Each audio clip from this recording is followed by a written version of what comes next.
wisdom, goodness, has appointed the offices of rulers of Parliament for the welfare of the society and just government of men.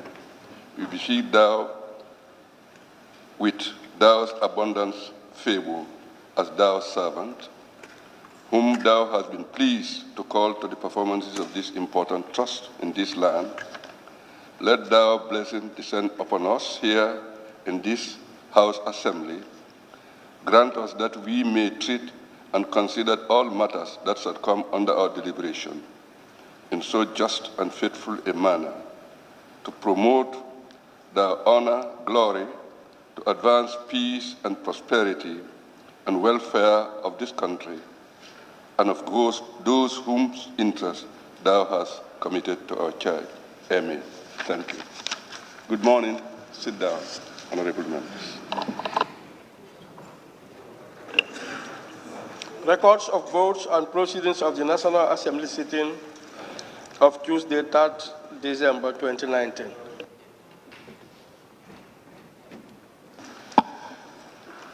Thank you, Clerk.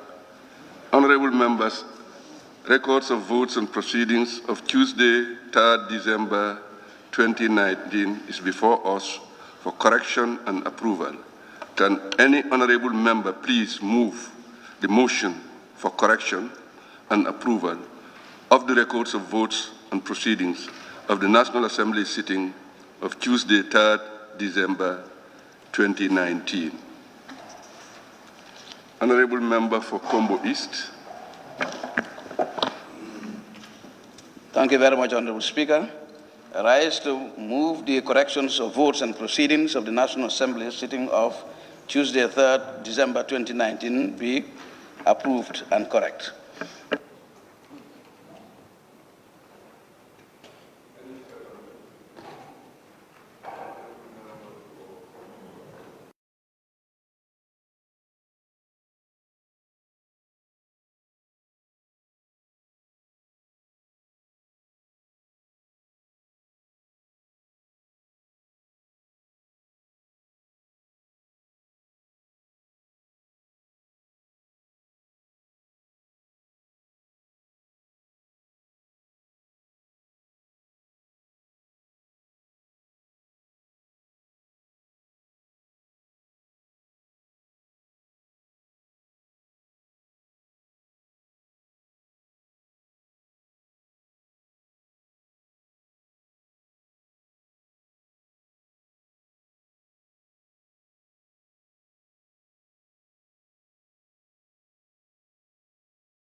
Page 3. Honorable Member for Joshua. I was also here. You were? I came yesterday. And your name is omitted? Yes, I'm marked number 12 in the absence list. I hope you don't go to the coffee room yesterday when the corrections are making. Okay, thank you. Take note of that.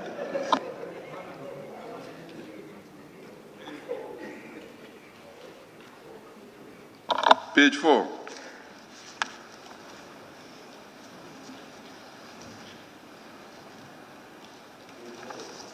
Page 4, no correction. We move to page 5. Oh. You have to raise your hand. Woodley East, page 4. Page 4, yes. The last paragraph. Is he going to start? I don't know the way it is written. Look at where you say, if the motion, if we read the whole sentence, pursuant to clause 67 of the standing orders, the Honorable Speaker invited the Honorable Attorney General and Minister of Justice to move a motion for the second reading of the bill. Then you say, if the motion is carried, we are reporting. So either you say, explain that if the motion is carried, that would have been in order.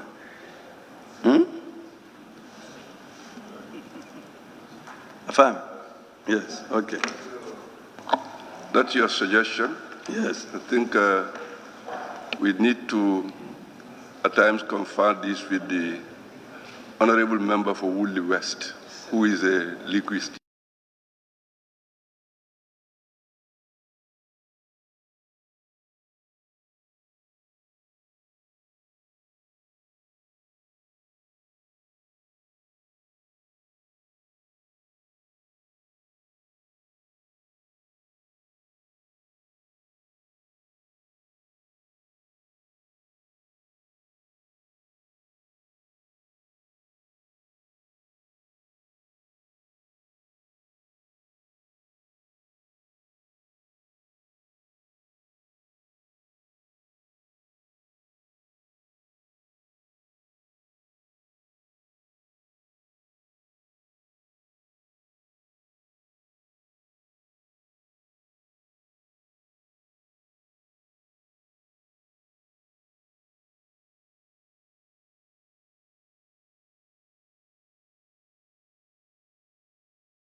Woodley West. No, I'm saying if you say straight away, if the motion on is... page 4 again? Yes, the same... Okay. The issue that is... I'm saying if you say, explain that if the motion is carried, then it would have been okay, because we are reporting. But if you just say, if the motion is carried, and that is in the past, it will not tally. That's what I was saying. So we need to say, she said, if the motion is carried, the clerk shall read aloud the short title, etc., etc. Okay, thank you, Honorable Member for Woodley East. It will be corrected everywhere in the document. On page 5, Woodley East again. In page 5, first paragraph, second to last line, where you say committal to committee, you just say committal to a committee. And then when you come down, before ensuing debate, the second line up, the clerk read the short title of the bill and deemed to have. So we say it was deemed to have been read a second time. Yeah, all right. And then under that, we have principle. If we put principles there, because it could be many principles. The second line, the Honorable Speaker opened the floor for debate on the general merits and principles. We put S there. There could be 2 principles, 3 in the bill. Okay, it will be corrected. Honorable Member for Upper Salum. Thank you, Honorable Speaker. Honorable Speaker, there is something missing on page 5. because before we started the debate, I think the member for Overflow West raised an issue on the financial implication that needs to be indicated on the memorandum by the minister, which was not done. And I also stood to second that they really needed to add the financial implications on those bills. So I think it's essential that we capture that information, because it's a requirement on our standing orders that the financial implication be indicated on the memorandum that the ministers actually bring on these bills. So I think there should be a portion that captures our concern on that issue. Thank you.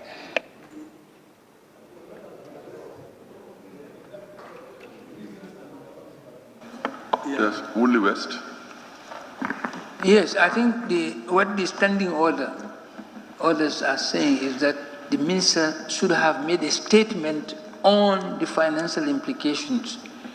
He should have, when he was making his study, he should have included the statement on the financial implications of introducing such a bill. That's what the standing orders are saying. That's what they suggested, but it was not taken into consideration.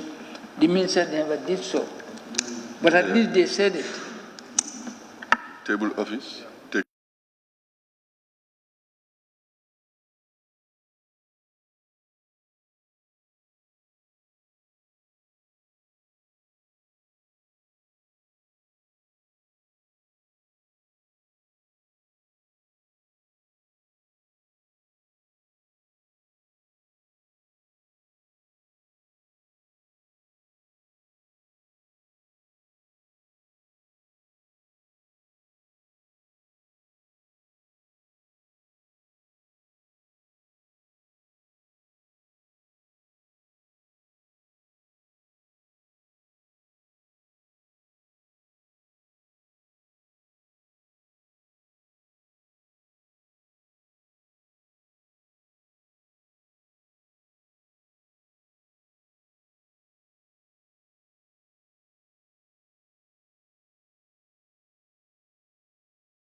Page 8, any correction on page 8?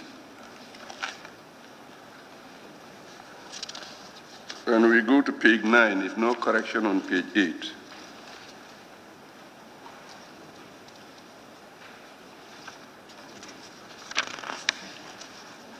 Page 10.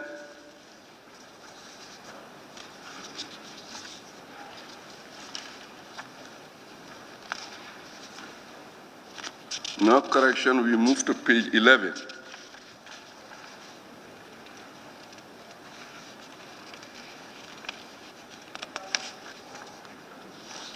Page 12.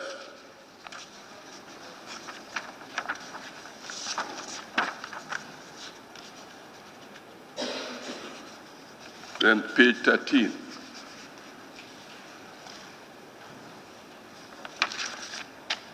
Finally, on page 14. Page 13, Honorable Member for Woodley East. 14, okay.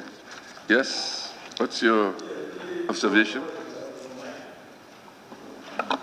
The first paragraph, second line, the subtitles and shall be deemed to have been read. That's how it should be, to have been read. And in the second paragraph, the third line, where it says, and deem to have been read, and deem it to have been read. And instead of 4, you just say a first time and take out the 4. Then it will tally.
of Tuesday, 3rd December 2019 be approved with amendments.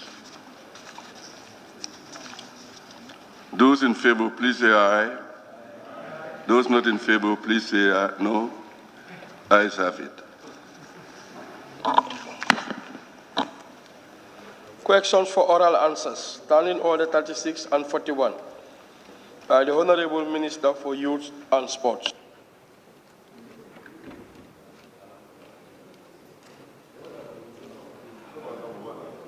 Go ahead. Move this announcement. Yeah. Honorable members, as per clause 41, 1 in bracket of the standing order, Wednesday are now dedicated for question and answers. In addition, you will also notice a change in the proceedings, whereby the minister will not be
Environment, Climate Change, and Natural Resources.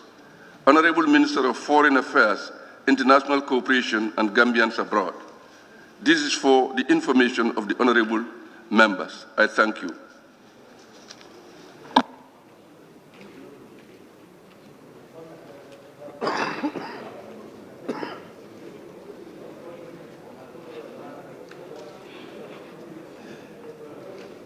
Thank you. 145. Yeah. Member for Combos. Honorable members, we move now on to youth and sports. Question number 145, 2019, by the honorable member for Combo East. Thank you very much, Honorable Speaker. Honorable Speaker, can the Honorable Minister of Youth and Sports inform this August Assembly why the Gambian national team registered persistent low performance during international matches? Thank you. Honorable Minister, the floor is yours. Thank you very much, Honorable Speaker. Over the period, the national team lacks adequate funds from government, resulting in inadequate training and test games to enable them to perform as expected.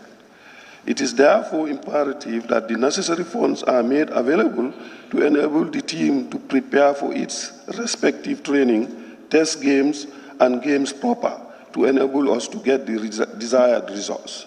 However, I must hasten to appreciate government's contribution in sports development over the years, but a lot more needs to be done, especially on the side of football, which involves stages of competition to ensure qualification to the finals proper. We will continue to be committed to the core mandate of the Ministry of Youth and Sports as the ministry responsible for all sports development, while relying on government to provide for the much-needed funds and the conducive enabling environment for the smooth operation of the national team's activity.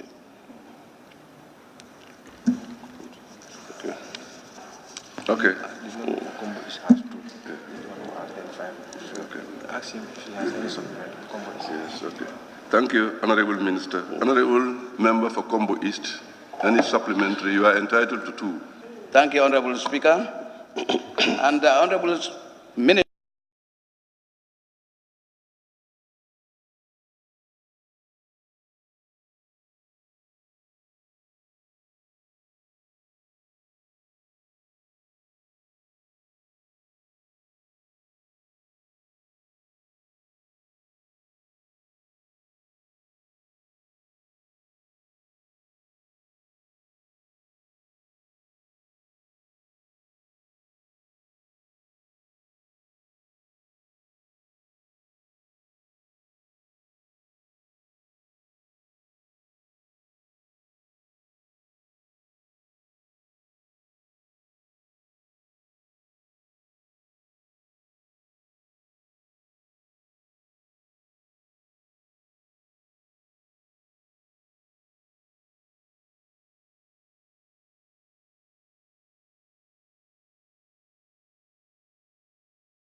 camp or at regular intervals, they have test matches.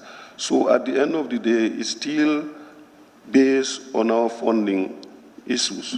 So it's also our intention, that is part of our program too. We are targeting the University of the Gambia, the college, so that we are able to recruit young people who will train our young men and women in sports.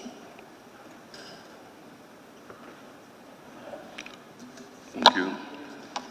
Now, Honorable Member for Kiang West. Thank you very much. Could the Honorable Minister tell me, what form of motivation do you give to your players? Pardon? What form of motivation do you give to your players? Okay, we pay them camp allowances. And if they win a match, they are paid bonuses. If they draw a match, they are paid bonuses. That's the motivation. And we try to put them in a hotel where they prefer to stay, because sometimes they have choices that this hotel is not what they want.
We will continue engage in finance ministry, who are responsible for disposing funds, so that we are adequately funded and on time.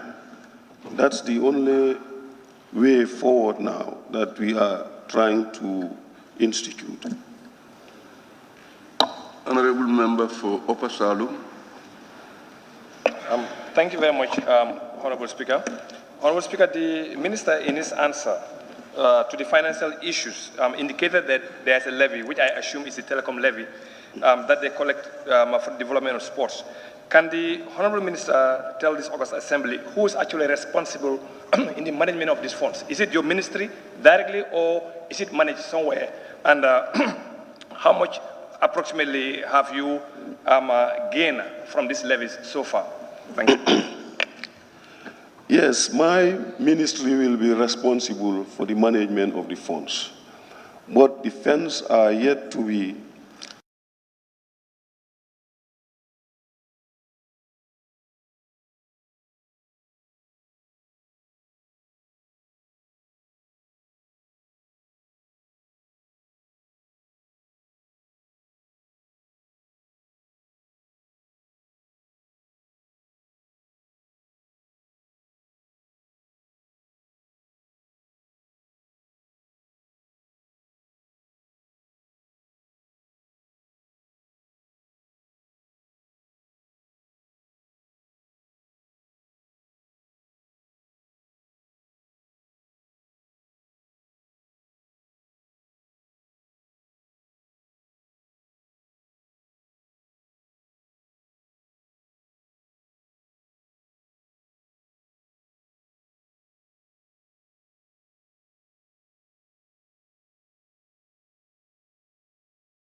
and they accept everything. No, they will tell us, okay, you cannot increase more than 2.5% or 3% this year. So that is the challenge, is the negotiations.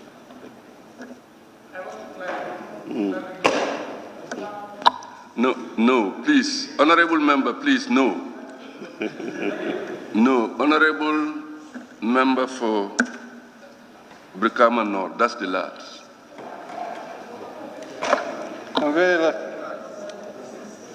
Honorable Minister, your response to the question, the question is about the underperformance of the national team in international competition.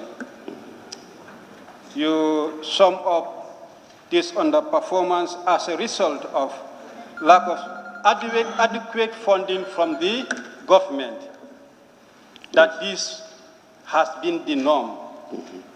Since you've come to the office as the Honorable Minister for Youth and Sports, okay, what modalities do you put in place to change this norm so that the government can adequately fund the football national teams so that it can perform in international competitions? One, you relate part of your answer to the... Order. Honorable Speaker. Honorable Member for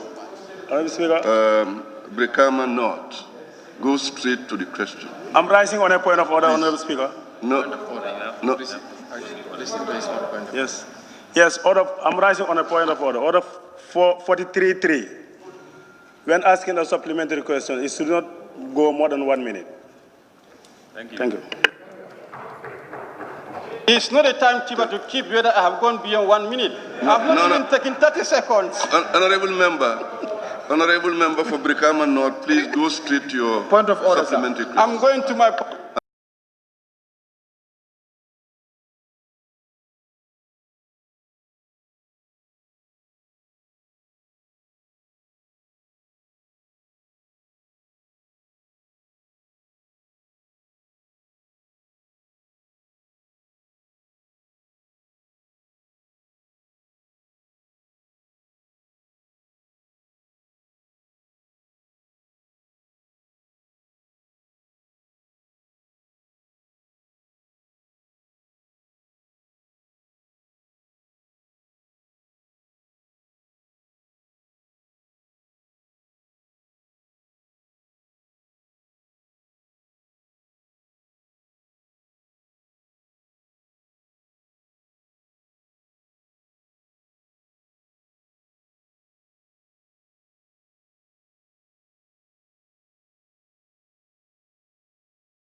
Honorable Speaker, can the Honorable Minister for Youth and Sport indicate to this August Assembly whether his ministry has initiative to support grassroots sport competition, especially football and marathon sport? Thank you very much. Honorable Speaker, my ministry is working closely with the relevant stakeholders to construct sporting facilities and renovate existing ones, reviewing of all sporting policies, introduction of indoor facilities, as well as organizing summer camps and sports camps, both locally and internationally. In addition to this, to further strengthen grassroots participation, my ministry is closely working with Office of the President and the Ministry of Finance to engage a Spanish company for the construction of 6 mini stadia across the country and the expansion of the Independence Stadium to a 60,000-seater capacity. It is anticipated the works will begin in the second quarter of 2020, all geared towards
Thank you. Honorable Member for Fonyi Councillor. Supplementary. Thank you very much, Honorable Speaker. Honorable Minister, I've listened to your answer, and the answer actually is a very brilliant answer, looking at the plans that the ministry have to address, or the new initiative that the ministry have. But my concern here is, you made mention of your ministry, the Ministry of Finance, the Office of the President, and counterpart, a Spanish company. Have you factored in your 2020 budget, should in case Plan A doesn't work, how do your ministry ensure that the ministry from the 2020 budget is able to realize this dream? No, that arrangement is actually on BOT, they bill and operate and transfer. And if that is the case, maybe not all people will have access. You have to pay before you use it. So that is why my levy is what I would use to really penetrate, the local people and develop their fields. Yeah, thank you. Honorable Member for Sandu.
For subsequent games and giving them regular training. This will create a situation where the major team will be stronger from this practice. Do you have a database of all these key players in the districts? Thank you. Not all. We have a database of the most active ones at the moment, but it is also in our plans to develop this database, because that's why I work with the PE Teachers Association of MOPSI, and I really, because the age problem too is a challenge, that's why I insist that they have to start providing me with database so that we don't have to fall into that trap again, being penalized for age cheating. So, of course, some are in, but there is still more to do, because for them to, I need to provide them the equipments to do that. Thank you, Honorable Minister. The Honorable Member, nominated Member Ndeye Yasin, the floor is yours. Thank you very much, Thank you very much, Honorable Speaker. Honorable Minister, in your answer, you were saying that your ministry is dealing with relevant, what is it? That you are dealing with relevant stakeholders. So apart from the Ministry of Finance and the Office of the President, are there any other relevant stakeholders? And if there are any, who are they? And then, sorry for including Special Olympics, because it is also part of sports. What are you doing about it? Thank you very much. Honorable Speaker,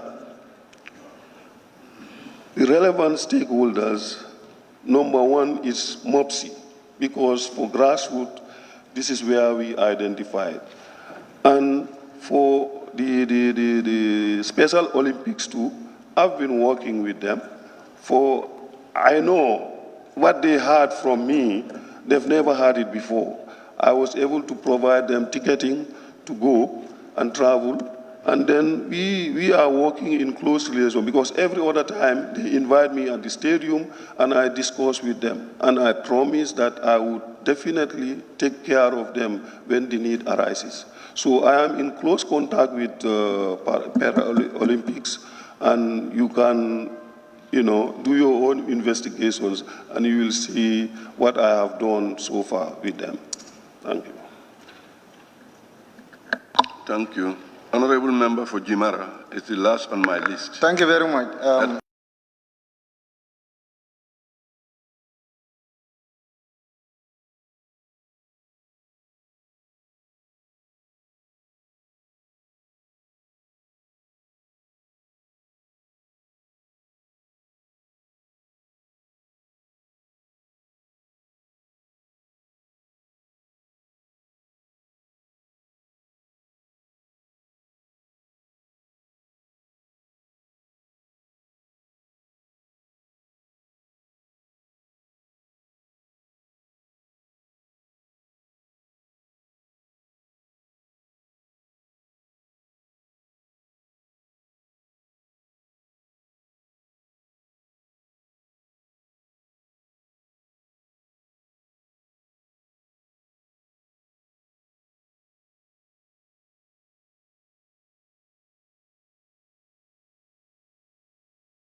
Can the Honorable Minister of Interior inform this August Assembly whether his ministry have any plans to build a police station at Jiboro border post, as the police are presently occupying the GRA premises? Thank you.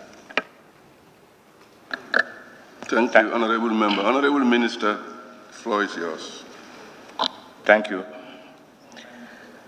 Honorable Speaker, plans are on the way to build standard police stations and posts across the country, including Diboro, as captured in our 2020 projections.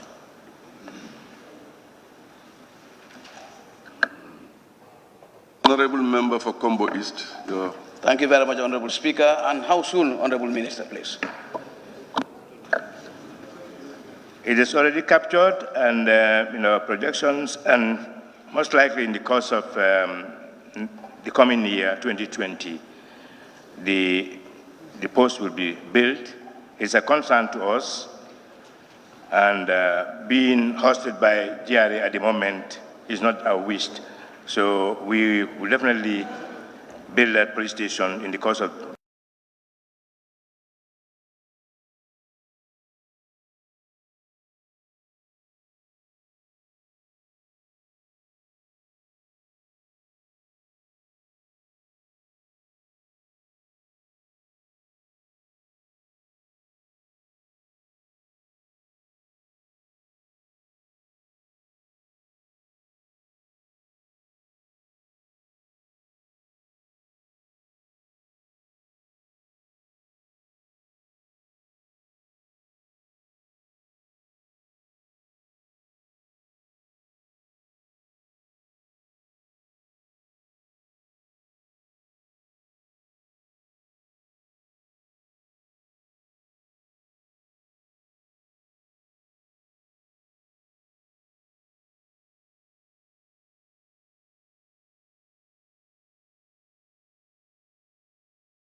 looking at their conditions.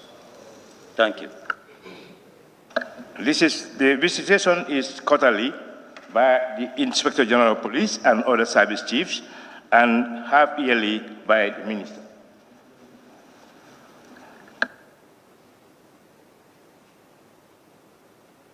Thank you. Central Badibu, Honorable Member for Central Badibu. Thank you very much, Honorable Speaker. Honorable Minister, is it allowed to use illegal funds from the forest cover to build a police post? I don't know what you mean by illegal funds. Can you What tell I us? mean is, like the forest, the trees, the mahoganies, should they be illegally falling down by the authorities to build police stations or police posts? I am not aware of that. And Thank you. If that happens, I want the honorable member to bring that immediately to honor. This is what is happening in Central Badibu. Honorable Member, please, Central Badibu, your question has been answered. Please. Honorable.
And then finally to the police.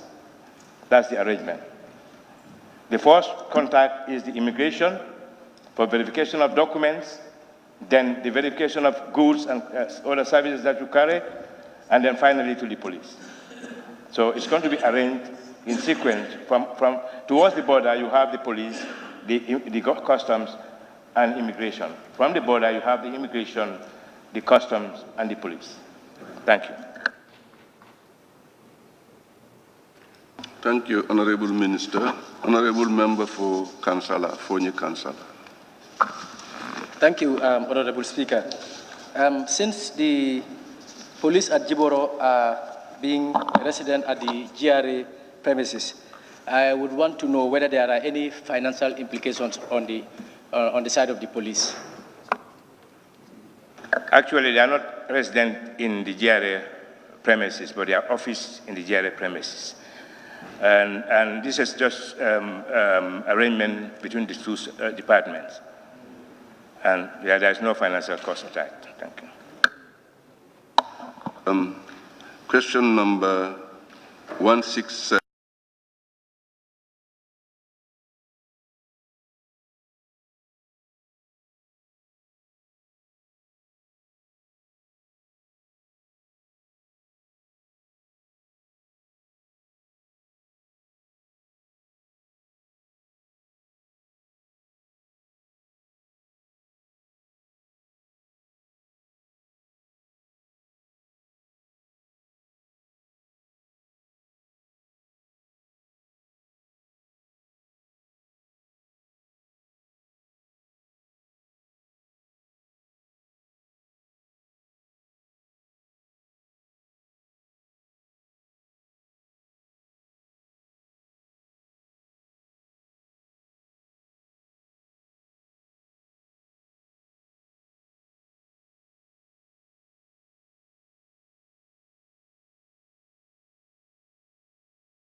stations.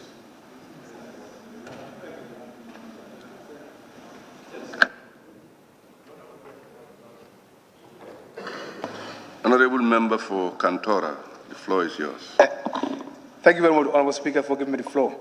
Honorable Minister, thank you very much for providing those answers. And as we speak right now, the police station in Fatou in Kantora, the vehicle is really in a very terrible condition. In fact, it's not even functional. What plan do you have in ministry to really salvage the situation over there?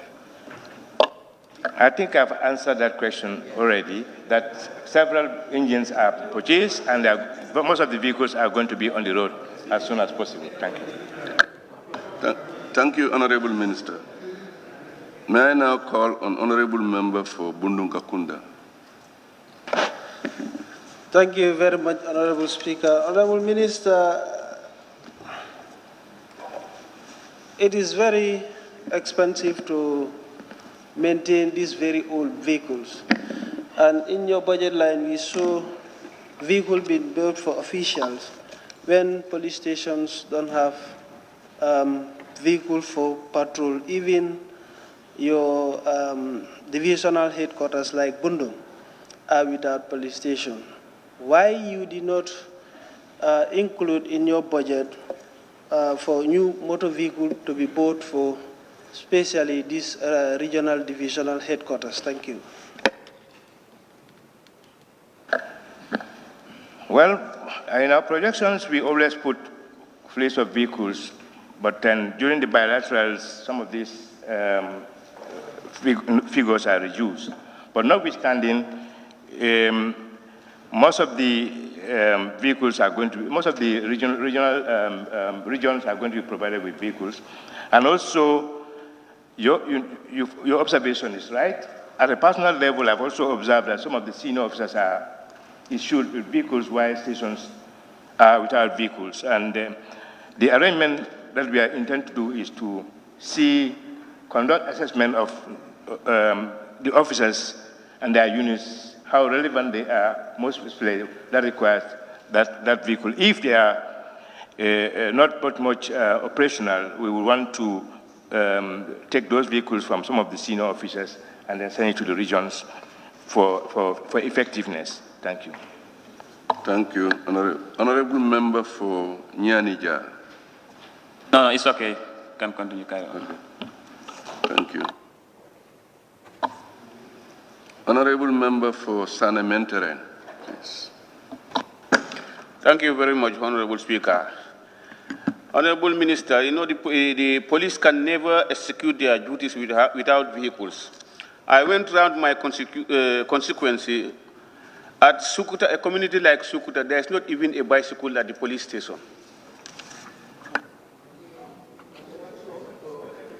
So what plans are you making to make sure this police station is given a vehicle? Thank you. Thank you very much. I want the honorable member to take note of certain things, the arrangement that we have in place.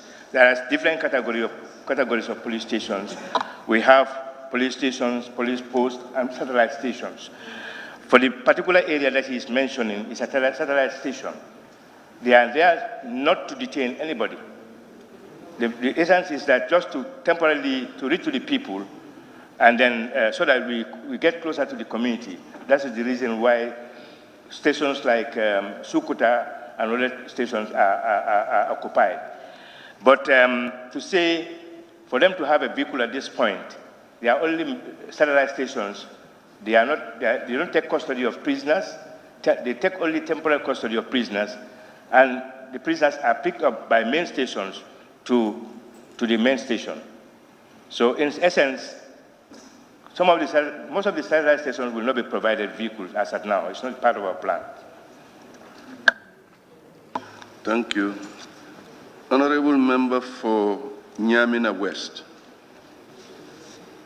Nyamina West, the floor is... Thank you very much. Honorable Minister, considering the fact that you have mentioned certain motor vehicles that are under renovations, and according to you have already purchased some machines We want to know, for the purpose of transparency, how many vehicles and the cost that is involved in maintenance of each vehicle. It is necessary. I made mention of it earlier here that some of these costs are not from the government. The police force has a welfare fund. They also have peacekeeping fund. Most of these emergency acquisition of engine and other equipments are normally purchased out of that fund.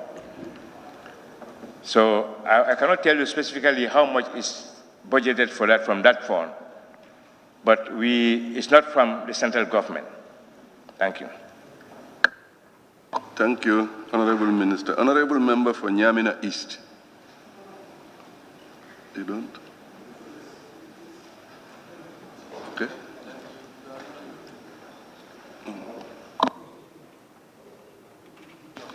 Honorable Member for Woodley East.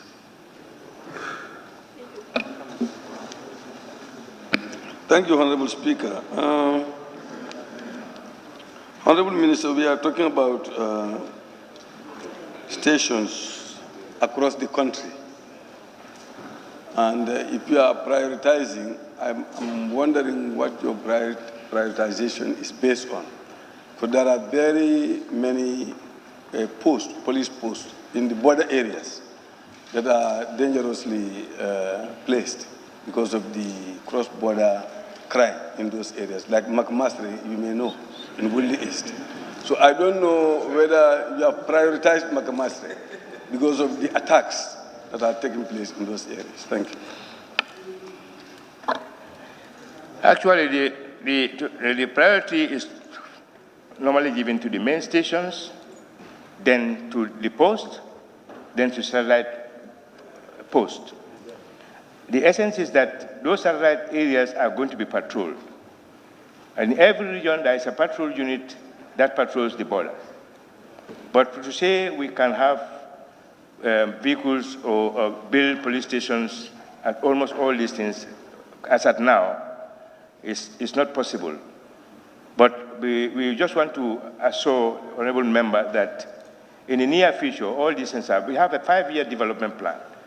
For the coming year, we will concentrate on the main stations and police posts. Then the year after that, then we can go into the satellite police stations. Those are mainly found at the border or in communities where the crime rate is a little bit high and we want to remedy crime rate. That's the essence of putting police stations in those areas. And we must observe in our immediate surrounding here, in Serekunda you have Dibakunda, London, Latrikunda, all those stations are satellite stations. They are only there to reach to the community. The Serekunda is the main station for most of those stations, and also Kololi and Kirsirin, because of the proximity from Kotu. That's why we have all satellite stations at those areas, just to attend to the public. Thank you. Thank you, Honorable Minister. Question number 168, 2019, by the member for Bakau. Thank you very much, Honorable Speaker. Honorable Speaker, can the Honorable Minister for Interior inform this August Assembly what legal and economic measures does his ministry have to equip the police with modern equipment in order to carry out their work smoothly, especially on traffic controls? Honorable Minister, the floor is yours. Honorable Speaker, first of all, I just want the Honorable Member to clarify, because he used terms here that are a little bit confusing, legal and economic distance. So I want him to, first of all, before I give a response to that, if he wouldn't mind to tell us what he meant by legal and economic measures. Honorable Member, please, can you clarify? Yeah, legally means to equip them in order to avoid certain accidents when they are in the traffic, to be equipped. May I observe, Honorable Speaker? Whether the law backs them. Yeah. Yeah. Yes. Go ahead, Honorable Minister. All that I know is the creation of the police force goes with establishment of the police force goes with equipping the police force. That's already a legal base. A police force, the provision is that the police force shall be created and equipped. So that has given the legal bargain of the equipment. So I don't know what he wants again. I think probably I have not answered the question, but then there is already a legal base for equipping the police force. Thank you. Honorable Member for Bakau, your second supplementary, please. Okay. My supplementary your fourth supplementary, rather. Are you aware that in certain time of the day, the traffic light will be working, whilst in the middle of the road, you will see that there is a traffic officer controlling the traffic? What's your take on that? That's a very good observation. And then I just want to tell honorable member that these lights are fixed and they are controlled. And the police officer on the road has a discretion intermittently to observe the flow of traffic, and he can always intervene to use his hand signal to facilitate the movement of vehicles. Because there is a standard timing for the lights, and this may not go well with the flow of traffic. And this is why police officers intervene at a certain point to stop the traffic and use hand signals to facilitate. All is geared for the smooth flow of traffic. Thank you.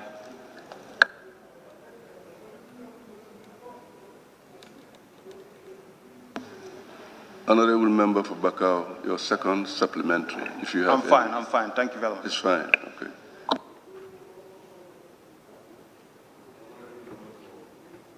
Perakunda, supplementary. I think I saw your tag up. Honorable Speaker, the question is dealing with equipments and modern equipments.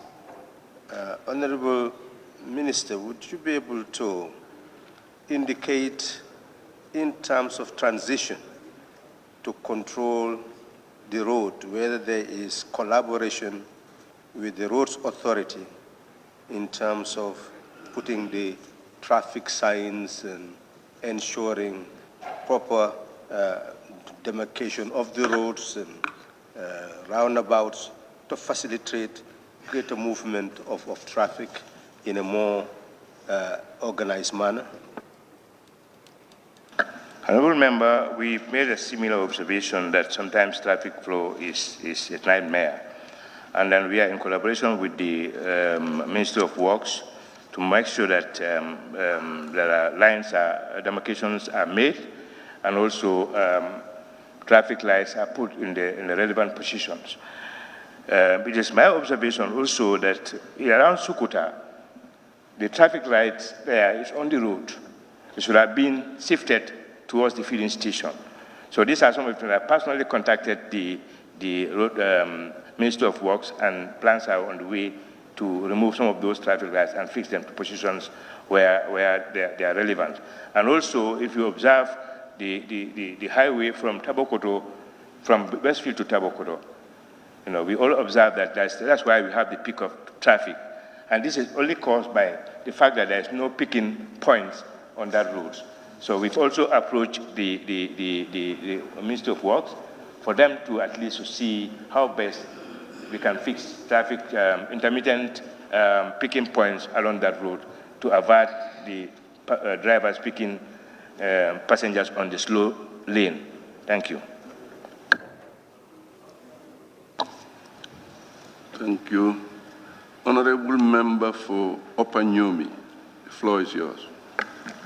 Thank you very much, Honorable Speaker.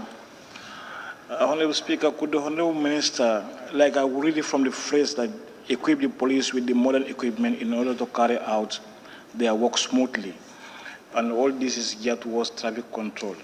Honorable Minister, when the presidential convoy is passing sometimes, especially at night, you find out that some of these police officers and immigration officers are posted at a place that are somehow dangerous. And they are there without equipment, without nothing.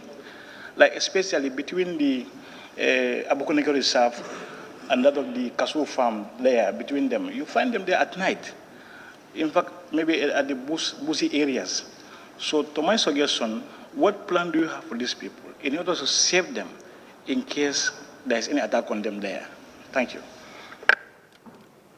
I agree totally with you that some of the officers are subject to high risk on the road because they are not equipped with the required equipment. However, the plans are on the way to make sure that those equipments are made available during the course of this year. We had collaboration with a lot of entities here and outside who are willing to give us some reflectors and other gadgets that to help us in our day-to-day running, especially in the dark. At the level of the police and also at the ministry level, we have a philanthropist who is also coming up with few vehicles to support the mobile traffic on the road. Thank you. Thank you, Honorable Minister. Honorable Member for Nyanija. Thank you very much, Honorable Speaker. And then, first of all, I just wish to acknowledge and thank our men in uniform on the highway. They are definitely sacrificing a lot and risking their lives. So, like, I will go in line with the Honorable Member for Serekunda. I think the way forward is having traffic signs, because speaking from experience, a vehicle nearly hit a traffic officer while he was trying to stop the vehicle. So I think the way forward is coming up with traffic signs, and then we come up with penalties if you violate. I think that is the thinking. Thank you.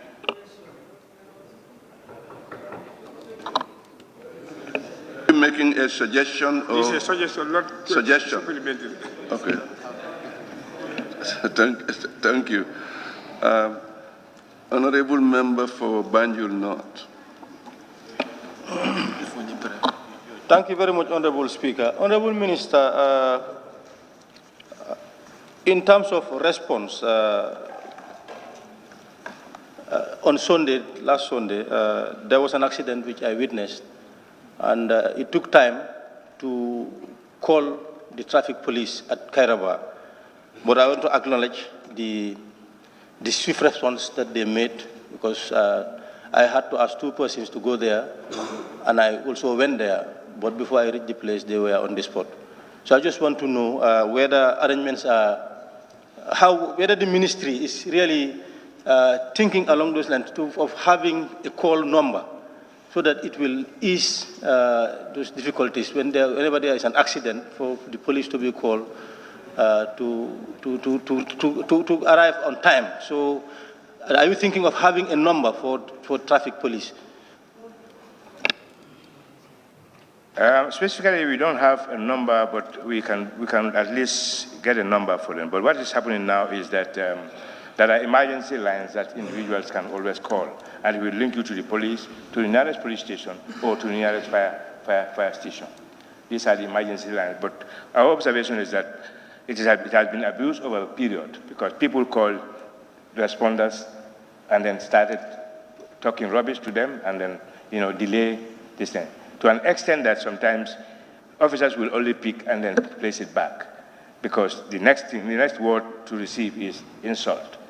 So this has been a problem, but we are always on tele to sensitize the public on the role of the public in collaborating with the police, more especially when there is emergency situations. But as you rightly said, we can still formulate something that would make citizens to call directly the mobile traffic. I hope they will also not use that forum again to abuse the system. Thank you. Thank you. Honorable Member for Nyani. Thank you, Madam. Very sorry. Thank you, Honorable Speaker. As far as equipment is concerned, I don't know whether the Honorable Minister is aware of Buyam Economic Checkpoint. There are a series of accidents in that checkpoint, and I think that is due to the distance, how they have already made their arrangement of the barriers. Anytime I travel, I always find an accident at that Buyam checkpoint. So could the Honorable Minister make a follow-up on that checkpoint to clarify or to see how best they can able to address the distance between the two bridges? Thank you.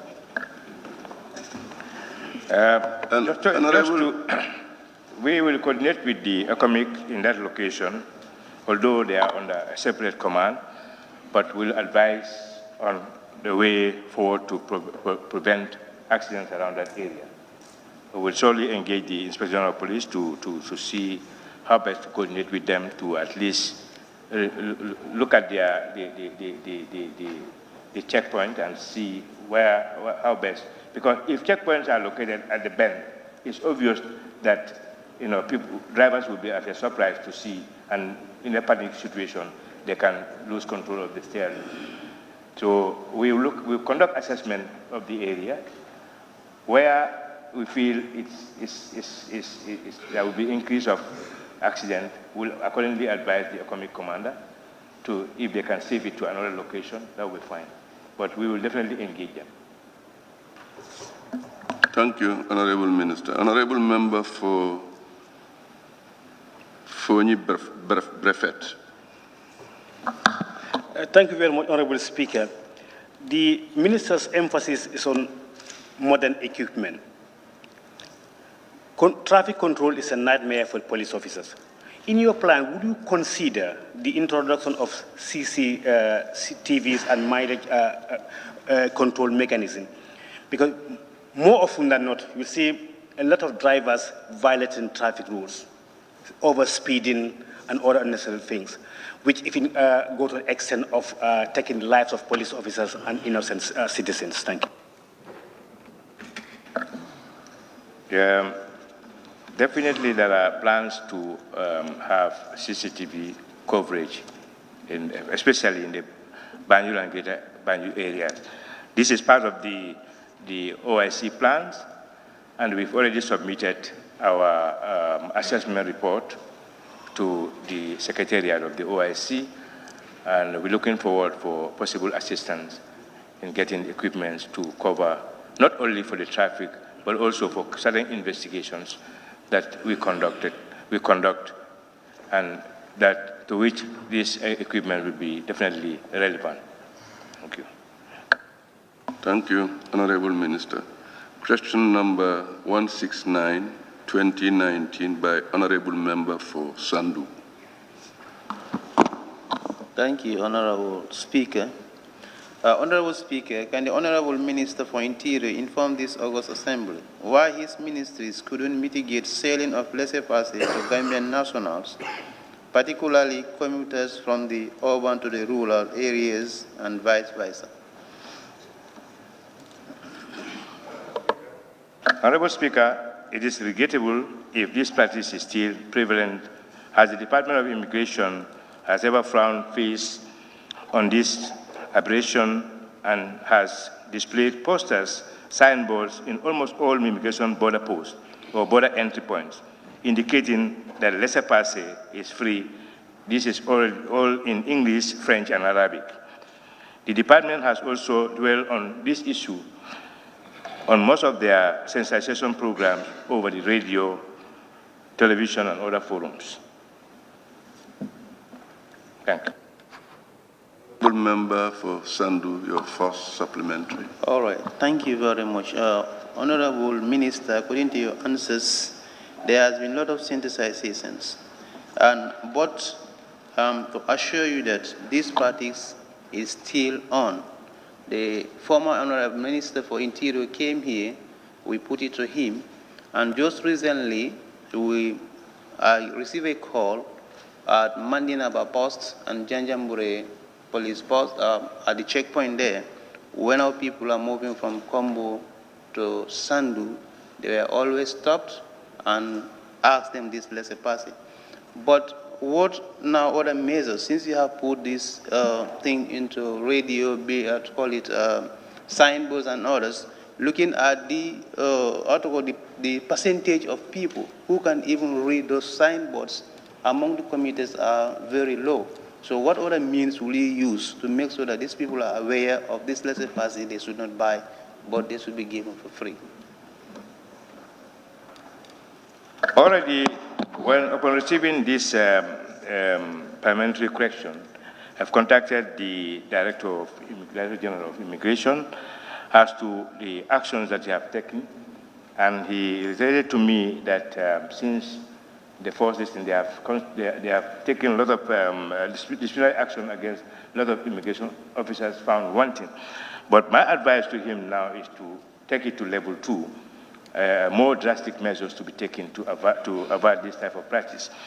For the citizens, I think what we can do best was to get to the radio, get to the television, put something on the walls, So if this thing is still on, I think our next line of action is to engage individual communities directly, to see how best, they can also assist in sensitizing the public.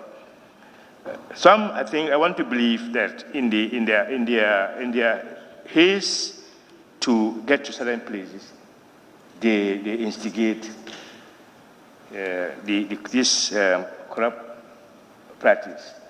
So it should not only be the role of the police here; it's the role of the everybody here. You have the giver and the receiver. And in as much as we are taking disciplinary actions against officers, we'll also want every member of this society to help in sensitizing the public. Because that's the reason, that's the essence of putting it in all languages that are definitely, that people can read. But as you rightly said, if it is happening now, then it's very regrettable, and we will continue to do more to make sure that it's ceased. Thank you. Thank you, Honorable Minister. Honorable Member, your second supplementary. You are okay. Honorable Member for Nyamina East. Thank you very much, Honorable Speaker. Honorable Minister, the fact that you are doing the sensitization and the model of sensitization that you are using is to get to the radio station and the radio program. Acknowledging the fact that most of the communities at the grassroots are not able to access TV programs or radio programs, and most of the people out there also maybe reaching to them also might not enable them to better understand this. I was kind of thinking, is it not possible to summon or call for drivers, commercial drivers, to sensitize them? Because these are the people who are normally on the road, and they are the people who are also affected by their clients in terms of transporting them.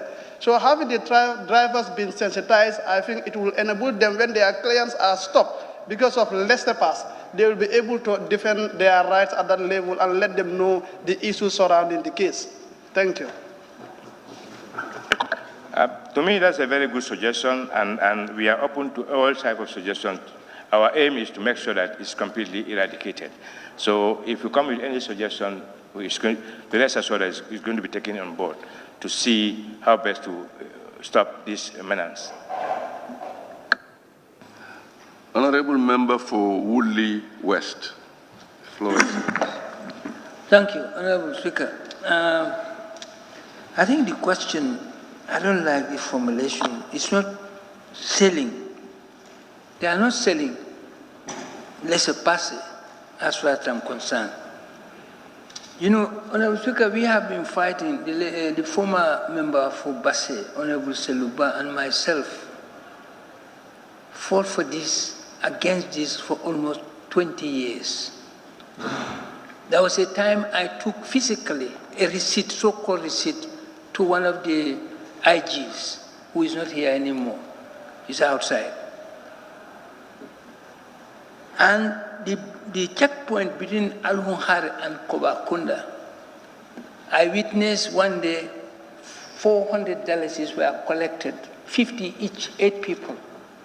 And the so-called receipt they gave them is not a receipt because that's not government receipt. I'm 100% sure the money went into their pockets, not into our coffers. So why in the first place laissez-passer for a Gambian inside Gambia? There are many other national documents that people travel with. If you don't have an ID card, you have a voter's card, or you have a birth certificate, or you have a passport, that is sufficient. Are you not prepared to stop this idea of laissez-passer for Gambians inside Gambia? It's not correct.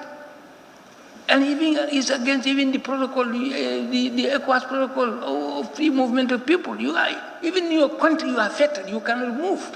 You are treated as an alien in your country. This is exactly what is happening here. Honorable Minister. Honorable Member, you are right in all aspects that this is wrong, and what I can say here is that we'll do everything possible to make sure that it's stopped. Thank you. Honorable Member for Sami, the floor is yours. Thank you very much, Honorable Speaker, for giving me the floor. Honorable Minister, this thing, as the Honorable Member for Woolley West stated, this has been going on since. So my question is, what form of charges should incur on an officer who is found selling this laissez-passer to Gambians? I think we should come to that right now. Thank you.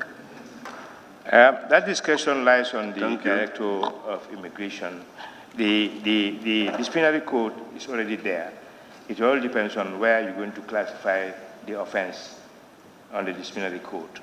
It can be a minor entry or a major entry. So if that particular disciplinary offense is a minor, that's what I'm saying.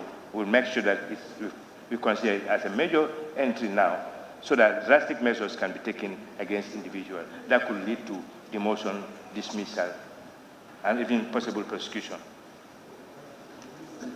Thank you. Honorable Member for Serakunda, the floor is yours. Honorable Speaker, the mechanism is what is important. Could we get from the Minister whether there is any mechanism in place, if not, whether we could put one in place so that those affected will be able to complain in the next station as to what happened to them en route? Couldn't that be a control mechanism so that what has happened will be documented and investigated? That is a possibility, and we can do that. At the moment, I'm not sure whether the immigration has the complaint body, but for the police, there is a complaint body, and we can temporarily use the police complaint body as a way, as a means to channel our complaints temporarily until another body is established within the immigration. But I know they have a disciplinary code, and every person involved or any officer involved in such practice can be disciplined. And it all depends on the punishment attached to those, which is the discussion of the Director General of Immigration, because the disciplinary actions are in certain different categories, mainly two categories. Some are considered, as I said earlier, minor entries that attracts confinement to barracks, other punishment, you give them extra duties. But if it's classified as a major entry, then it can be a demotion for that individual, immediate transfer from the location, also a possible prosecution of the immigration officer. But as you said, these are very good suggestions that I'm taking from the honorable members here, that if we implement, that would help the public to at least channel their complaints to appropriate bodies. Thank you. Thank you. Honorable Member for Fonyi Councillor, the floor is yours. Thank you, Honorable Speaker. Honorable Minister, I am trying to link this particular issue to the previous one, which talks about control of traffic. And you made mention there was a complaint line that was open, but it has been abused. But I believe those who were abusing it, as you may consider it, are disgruntled people. And these are people that have genuine reasons that they were trying to put across, but maybe to them it was, the issues are not being addressed. Now, looking at this lesser passer issue and the road traffic accident, wouldn't you consider reopening that line to the general public? Because for me, closing it is like shying away from responsibility. I'm not sure whether I mentioned closing it, but the line is still on. What I've said is that, no, I'm saying at a certain point, when insults started coming, then the officers will always bang the telephone down because they are not there to listen to all those type of insults. But the lines are still on. The emergency lines are still on. And if I could remember fully, it's 112 and another number. But 112 is definitely emergency, and it will take you to the nearest police station or the nearest fire facility. Thank you. Thank you very much, Honorable Minister. Honorable Member for Busumbala, the floor is yours. Honorable Member for Busumbala. Thank you, Honorable Speaker. I wanted to withdraw because it has been taken care by Same and Serekunda, my point. Thank you. Thank you very much for withdrawing to save time. Question number 170-2019 by Honorable Member for Sandu. Please. Thank you, Honorable Speaker. Honorable Speaker, can the Honorable Minister for Interior inform this August Assembly how soon his ministry will install a permanent ID card issuing center in Basse? Honorable Speaker, I wish to inform this August gathering that approval has already been granted for the construction of regional immigration headquarters, which will undoubtedly house the ID card unit in Basse. Also, in complementing the efforts of the government, the Department of Immigration, in partnership with philanthropists around that location, has already molded several blocks of cement that will undoubtedly complete the structure of that building.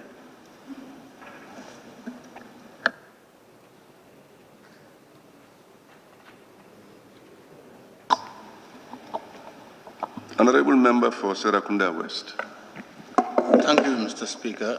Honorable Minister, I really not convinced if the issuance of ID in the URR has to wait until the construction is completed. Don't you think that's going to take years? Why not put something in place?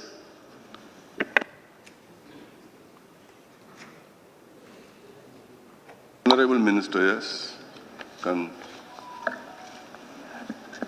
I think if I get the first question right, it says the permanent ID card issuing center. At the moment, we have a temporary issuing center there. So the permanent one will be constructed in the course of next year. Thank you.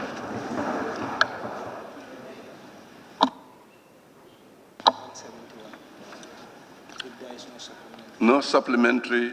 We move on to question number 171-2019 by Honorable Member for Sabah Sanjar. Thank you, Mr. Speaker. Honorable Speaker, can the Honorable Minister for Interior inform this August Assembly the basic requirements for one to be issued an ID card?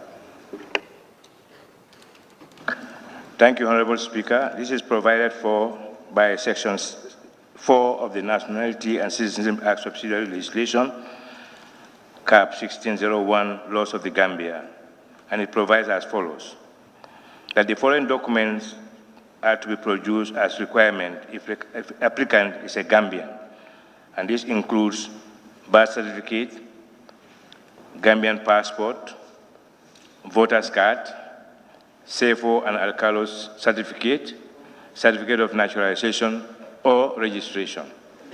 These are the documents that are to be produced. Honorable Member for Sabah Sanjal, your first supplement. Thank you very much, Honorable Speaker. Honorable Minister, thank you for your response. Then, is it legal then for somebody to be denied ID card when you produce at least 1 or 3 of the documents you mentioned? Honorable Member, it is important to note that the importance of interview is also part of the requirements. And the importance of the interview is to elicit further information from the applicant. Where the profiling officer is not satisfied with the answers to the questions put to the applicant or documents submitted by the applicant, he may temporarily suspend the interview and ask the applicant to provide secondary supporting documents, including documents from the parents. Further inquire into the genuinity of the documents that are submitted before the profiling officer. Honorable Member for Sabah Sanjal, your second supplementary. Thank you, Honorable Speaker. Honorable Minister, I think the second optional or supporting documents which relates to the parents to be physically appearing in the station or his or her document is a very serious challenge with our communities. I don't know whether you are aware of this. There are instances, especially in Farafinye, which is a cosmopolitan area. People are even saying that these are being tribalized, because once you speak a different language other than Mandinka, you are subject to a lot of problems. So I think, I'm not making allegations, these are real things on the ground, and a lot of reports came to me, but I don't want to intervene. I say I have to send this question, and I will verify from here. Thank you. It is very unfortunate that this is perceived in that line. But I also want to believe that if proper procedures are not also taken in the view, we will have a similar complaint that we are registering non-Gambians.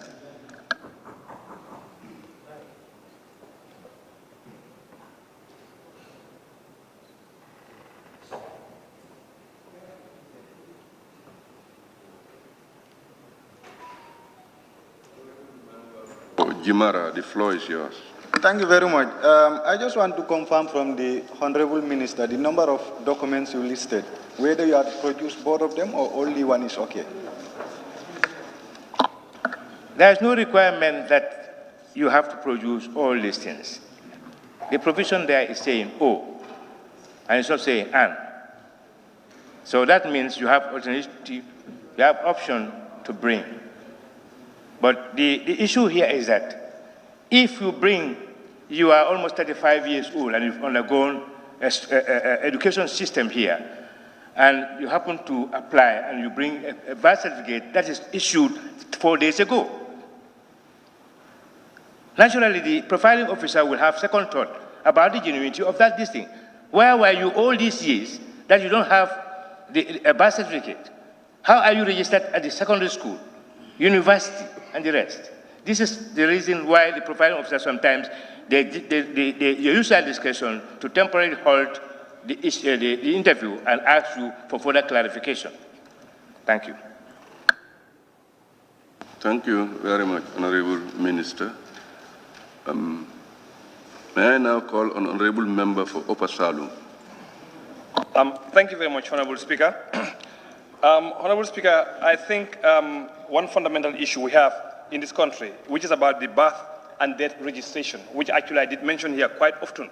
We have a problem of birth and death registration in this country, especially in the rural Gambia. My area, Upper Salum, for example, a friend of mine whose father passed away 45 years ago, to be exact, was asked to bring his father's birth certificate in addition to this chief and the alcalde's registration.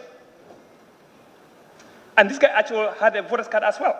So how do you expect this guy whose father passed away 45 years ago to bring his father's ID card? And I think this is exactly fundamental issue. In fact, I was looking for you during the presidential meeting tour, but I didn't see you. But just to complain about those things, because it's not correct. You know, he couldn't. So they may ask him to go back to Panjang. He lives in Panjang, where I live. And you know, this back and forth is very expensive. Because if you leave Obasal and go to Farafenni, you pay $50. Go and come back, you pay another $50, $100. Then you have to go back and collect the ID card. And on top of that, if you are asked to produce another document, which is the father's birth certificate, is really very difficult. And I would want to know what exactly are you going to do to reduce that hardship, because people don't have money to be traveling back and forth. It's difficult to do that. So what plans do you have to at least reduce that? Because if a Alcalo confirms that you are a citizen, the chief confirms you are a citizen, I mean, for me personally, any other third document you have, I think that must be sufficient. But this back and forth is a real problem in the rural Gambia. What exactly are you going to do to reduce this hardship? Thank you. Well, we have to expand the centers to reach to almost all the regions, and that's the number one plan. Two, these are conditions that these are requirements that you have to produce. You have to produce at least one of them. The only issue here is that if you provide a recent document, then you are bringing the profiling officer into a little bit of being skeptical about what's going on. And that's what resulted to requesting for more. And some, if you are interviewed and you are asked about the Alcalo's name, and you cannot bring forward the Alcalo's name, you know. And so what we heard from outside is quite sometimes different from what is inside. Most applicants will come out with some information that are definitely not what they are asked for. But one thing I can tell this August gathering is that it is very important to profile applicants. That is where we have our nationality being confirmed. If we missed, you'll be joined here by foreign nationals in this August Assembly. So it is important. What I expect more from the public is that the stinging measures that have been taken, the immigration department should have been supported to make sure that nothing goes loose, so that at least people will be entitled to documents that they are entitled to. Otherwise, at a personal level, about 4 years ago, I was approached by somebody that I know to be a foreigner. I look at him and I laugh. I said, you think I'm a foolish guy? My son and you will compete in this country for elections if my son wants to be a member. You know. So these are some of the things that we in as much as delay is there, but let's make sure that our documents are protected. Thank you. Thank you very much, Honorable Minister. Honorable Member for Nyamina East.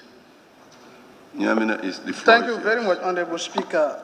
Honorable Speaker, the issue under discussion, to be very frank, this is something that honorable members are confronted with as long as the electorates are concerned. The requirements, the Constitution is of course very clear. One of the documents must be provided in as much as you want to access that ID card. Notwithstanding, people who are applying this ID card, they do go with, in fact, more than one document. But just guess what? Just yesterday, a friend of mine from the own village, from my own village, went to apply for this ID card. Like what the honorable member for Upper Salim is saying, the person was confronted with the same thing.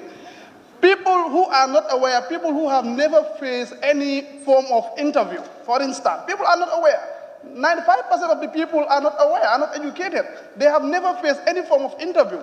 So if a person answers a question from the person asking, you tend to put questions to that person, and the person, you are repeatedly asking that person the same question, and you are tending to indicate to the person that is, I can't believe that. You have to provide so, and so. So do you think that will be convincing? Now, what I am asking is there any level of sensitization to let the ordinary Gambians know that these are the requirements that are needed, and in as much as you have that, you cannot be denied from having ID card? Thank you. Honorable Minister, the floor is yours. Of course, if you watch, I don't know whether you watch some of the immigration programs, these are issues that are discussed on most of their programs, and how to go about your application, the procedure you have to adopt. And these are very clear, But where the problem lies is the discretion on the immigration officer, the profiling officer. He has that discretion. And every interviewer has that discretion to ask for the questions, not only the presenting. If you have to go for a visa somewhere, you only submit. They call you to for an interview. And where you miss 1 or 2 points that are very relevant for the issuance of that particular document, you may be asked to go to bring more documents. It's the same thing that the immigration officers are doing. They are not on the spot refusing anybody, but they are halting the interview, suspending the interview for you to go and come back with more documents to support your claim. And as I said earlier, if we lift this discussion from them, then there is high tendency of people acquiring documents, because somebody made mention of it here. Our birth registration is not standard. You can go to medical health today and get your birth certificate, whether you are a Gambian or not. We all know about that. You can acquire some lot of documents. So the last point to qualify you as a citizen is the immigration text. That's the last point. And we have to take that up with care. Otherwise, it's going to be something else tomorrow. If somebody wants to be a citizen of this country, there are procedures that he has to adopt. But nobody should facilitate those type of procedures, and we should allow the immigration to at least make a rigid screening process, because knowing fully well that that's the last point that can earn you citizenship of this country. I thank you. Thank you very much, Honorable Minister. May I now call on Honorable Member for Nyamina West. Thank you very much. Honorable Minister, with your experience, I have seen where police and immigration are embarked on confiscating ID cards and birth certificates from the communities and the provinces. I don't know what steps you will take to stop it, because they are targeting, most of them, their target are these flags, white flags. And not every flag is supposed to be white. I have witnessed in Brent, witnessed in Bara, witnessed in Farafenni. So I don't know which measures we will take so that this thing will be stopped. I'm not aware of that practice, but that is very wrong at this point. Everybody is now allowed to acquire the new ID card, and the process is on. So we cannot say whether your old ID card is valid or not, all right, or whether it's lawfully issued or not. But what we are conducting now is to make a rigid profiling measures to make sure that only Gambians acquire the relevant Gambian documents. So if police officers are doing, or immigration officers are conducting themselves in such a manner, it's an obligation on every citizen to make sure that that is stopped, or they are reported immediately and drastic action should be taken. Thank you. Thank you, Honorable Minister. May I now call on Honorable Member for Jokadu. Jokadu, Honorable Member for Jokadu, please. Thank you very much, Honorable Chair. Honorable Minister, are you aware that some of these documents that you already mentioned here, some people are producing them at the centers and they are denied to have this ID card? Thank you.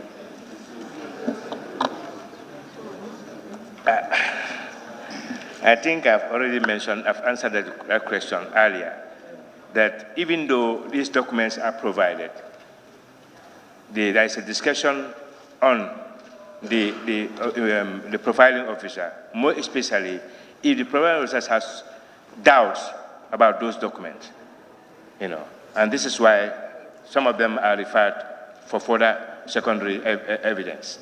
Thank you. Honorable Member for Woodley East is the last on my list. Thank you, Honorable Speaker.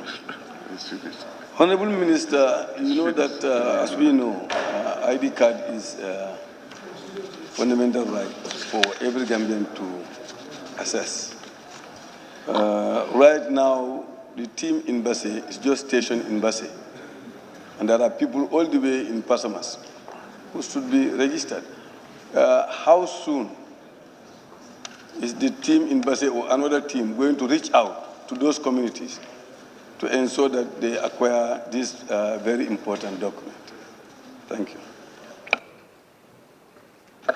Obviously, it's a fundamental right for every citizen, and every citizen should get those documents. But there are sometimes budgetary constraints to reach out to the people. And this is why already Basse has it, and there will be an expansion of that project to reach to other communities. But it cannot be just now. In the course of the year, you will see expansion of that, further expansion into some of the remote areas. And we're also getting plans to at least get the mobile team to reach to, even though we have a major team in the regional headquarters, we'll have mobile teams to reach to certain communities. Thank you. Thank you very much, Honorable Minister, for ably answering the questions posed by the honorable members. At this juncture, may I now release you humbly to leave. Thank you.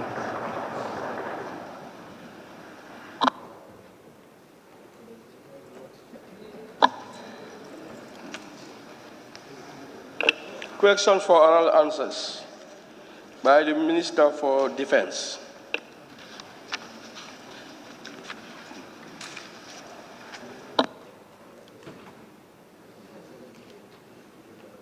Thank you, Clerk.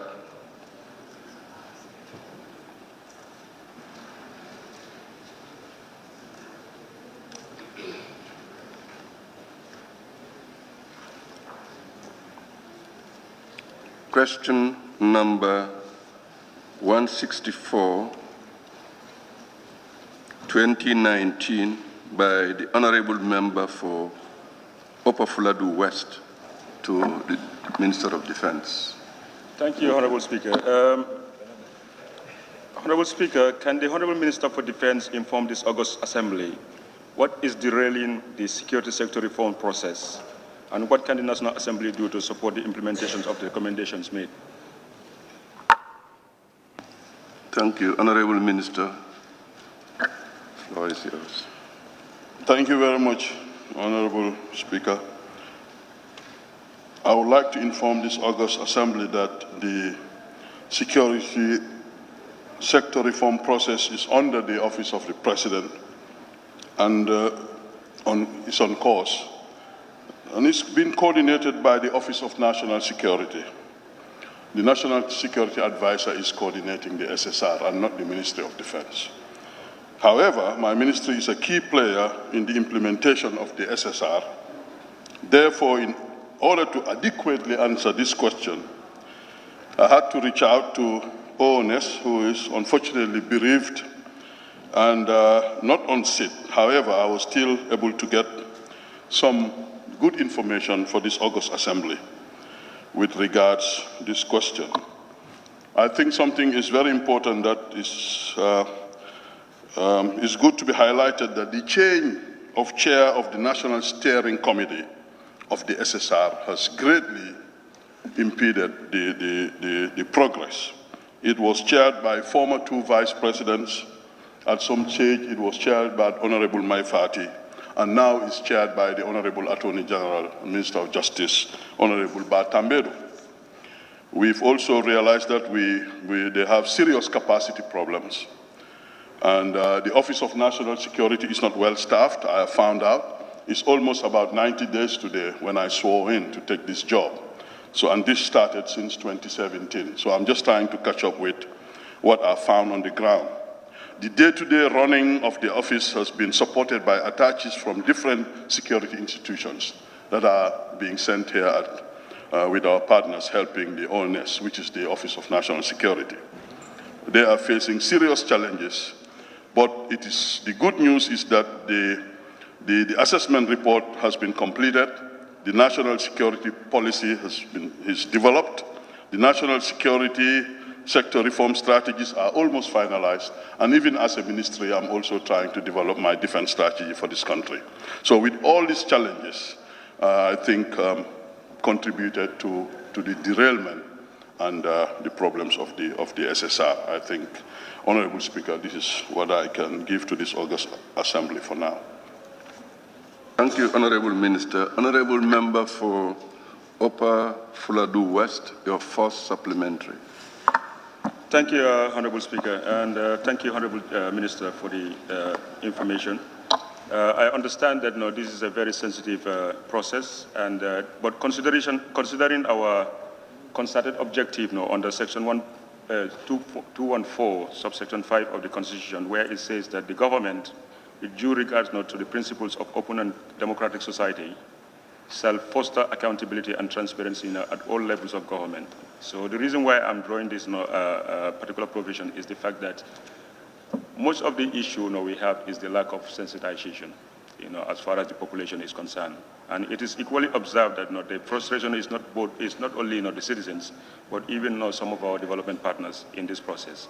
So what would you think will be the necessary steps to take from here to sensitize the public to make sure that this frustration issue is addressed?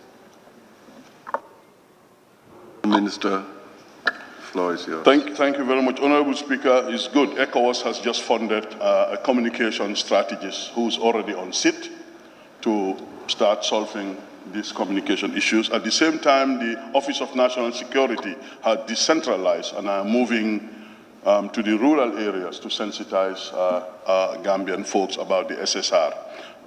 The disadvantage here that we're facing, if it is the TRRC, is on TV and everybody is privy to it. The CRC, everybody is aware of it, but the SSR looks to be taking a back seat. And we're changing that narrative. Now that we've hired a communication strategist, we are decentralizing. So very soon, in a few weeks, you will see that that trend will be changing, Honorable Member. Thank you. Honorable Member for Fatou West, your second supplementary. Go straight to the second supplementary question. I appreciate that. Thank you very much. Yes, I just agree with the Honorable Minister that the whole crux of the process is to address our defense and security posture to bring it to acceptable and sustainable standards. So what is your take? What would you take to this recommendation that the National Assembly and the Standing Committee on Defense and Security in particular take a lead role in the process of conducting a comprehensive assessment through a national dialogue to ascertain what type and size of security posture do we need as a country to be able to inform this SSR process? What is your take on that recommendation? Thank you, Honorable Speaker. What I've done when I took over office is to write to that select committee on defense that I want to come and pay my compliments and respects to you.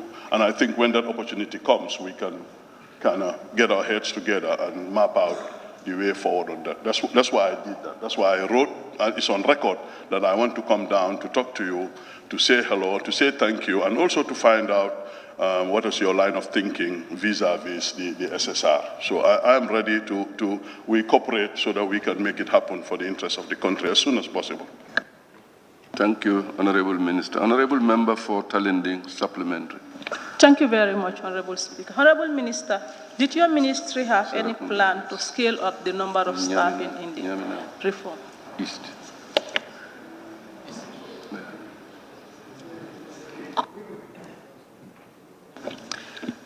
I mean, whether your ministry have any plan to scale up the number, because you said they lack the capacity. They are understaffed, I think. And Honorable Speaker, yes, that will not fall under my ministry. That will be the Office of National Security. But we we will work with them to tell them the concerns of this august body. But it will not come from me, because that will not be part of my job as a Minister of Defense or as the Ministry of Defense. Thank you, Honorable Minister. May I now call on Honorable Member for Opanyomi.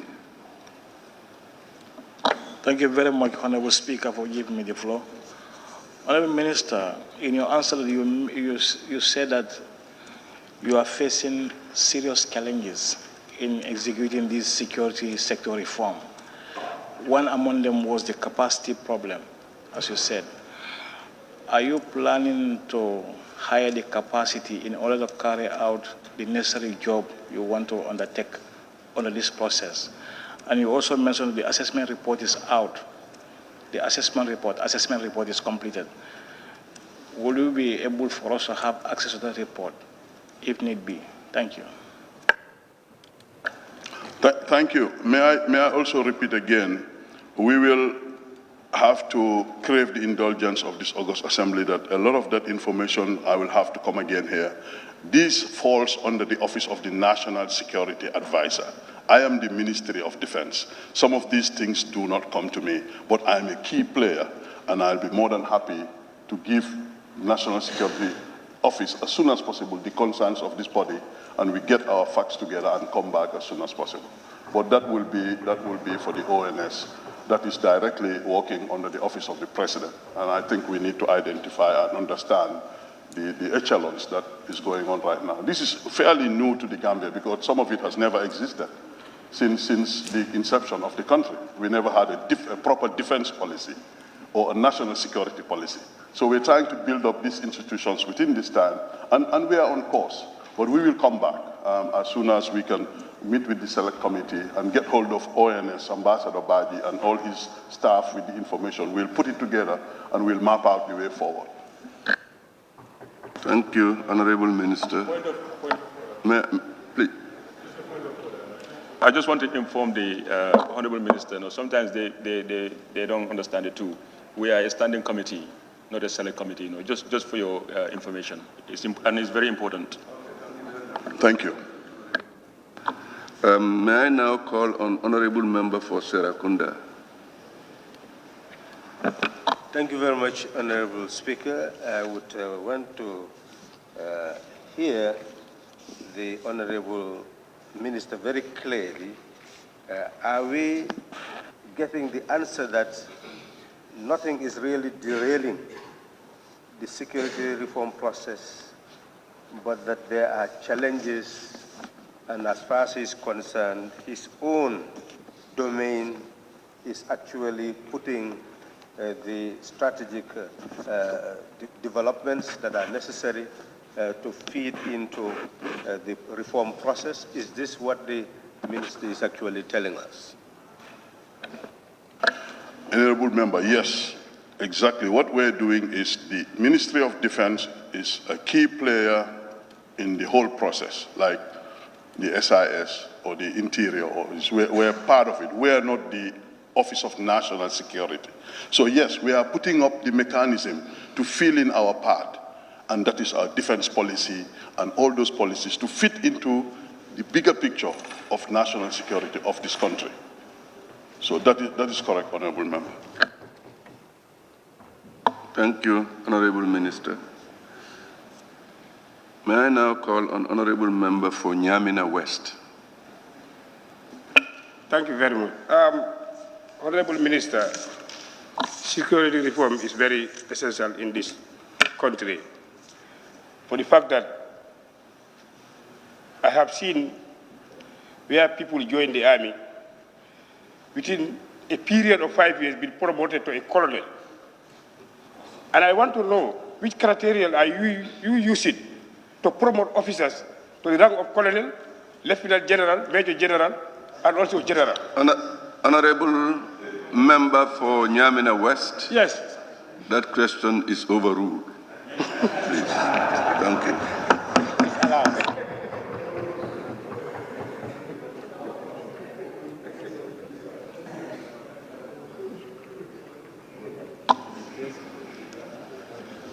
Question number 165 2019 by the Honorable Member for Combo East to the Honorable Minister of Defense. Thank you very much, Honorable Speaker. Honorable Speaker, can the Honorable Minister for Defense inform this August Assembly whether his ministry has plans to uplift the military post at Kafuta Tumbung?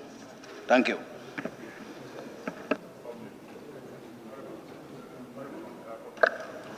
Honorable Speaker, I would like to report to this August Assembly that the protracted conflict in Casamance between the movement of democratic forces of Casamance and the government of the Republic of Senegal has been ongoing, we all know, since 1981-82.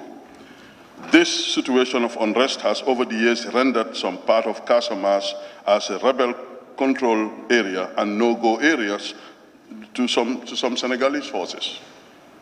The activities of these rebel groups gain momentum at some point and spill over beyond the Senegalese border into the territories of the Gambia, precisely in the general areas of Combos and the Fonyis.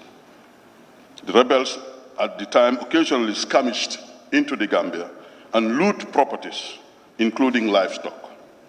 This situation created panic and insecurity within the citizens of the Combos and Fonyis and the environs, warranting some of them to flee their homes. The government of the Gambia is cognizant of its obligation to its citizens, responded to the call of the people of the Combos and Fonyis who had suffered great loss of both properties and livestock. Consequently, in June 2007, the Gambia Armed Forces was tasked to deploy to the area to cope this menace. This initial deployment started within a section strength from the 1st Infantry Battalion Yundim Barracks, using tents for their temporary accommodation. However, due to their low strength and limited logistics, the section could not dominate the area of operations. The troops at the time intuitively started building their own accommodation with the use of mud blocks. This was later supported by GAF Command to build better accommodation and administrative units presently used by the deployment. I will just have to give this background so that the question will have a befitting answer. This therefore called for the increment of the strength to a platoon with the corresponding logistic support as to dominate the entire area. Kafuta is among 3 other deployments, Sibanor, Dasilami, and Bullock, that provided security along the southern border between the Gambia and Casamance. And of course, they had an operation that was codenamed Operation Tiger Watch. The operation was headquartered at Bullock as the company headquarters. It was administratively under the 1st Infantry Battalion, but operationally was controlled at the level of the Gambia National Army at their headquarters. Although the tensions within the southern border have escalated, however, the border security within the Combos and Fonyis remain critical to the peace and stability of the Gambia and the sub-region. It therefore remains the intent of the Ministry of Defense and the Gambia Armed Forces to secure this borderline. However, due to budgetary constraints, we have no plans of increasing the troop strength in the area, but to dominate the area by means of maintaining robust vehicular patrol in collaboration with partners in order to dominate the area. This is basically, Honorable Member, what is happening in that area. So there is no intention to move anything now. It's just to restructure and to reposition to suit our need as a country. Thank you, Honorable Minister. Honorable Member for Combo East, your first supplementary.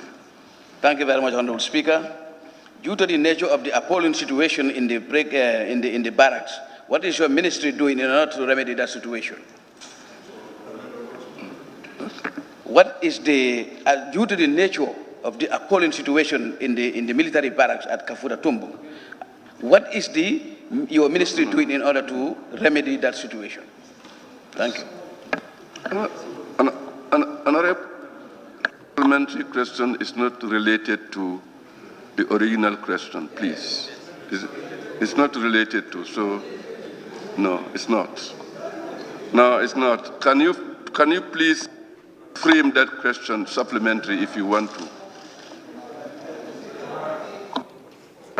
There is a poor condition there. So I've been there myself physically to visit the place.